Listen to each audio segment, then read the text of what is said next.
ওই যে দেখতেছেন ওইখানে ক্রিকেট খেলা হইতেছে, এই যে ক্রিকেট খেলা দেখলে আসলে নিজের মনটাকে ধরে রাখতে পারি না, মন চায় যায় একটু খেলি। আসলে একটা সময় না খেয়ে থাকতে পারতাম, কিন্তু ক্রিকেট না খেলে থাকতে পারতাম না, এতটাই পাগল ছিলাম খেলার।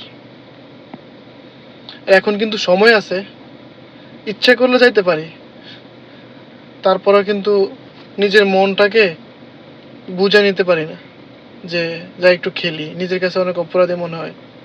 পরিবার, নিজের ফিউচার, এদেশে থাকতে হলে টাকা দিয়ে থাকতে হয়,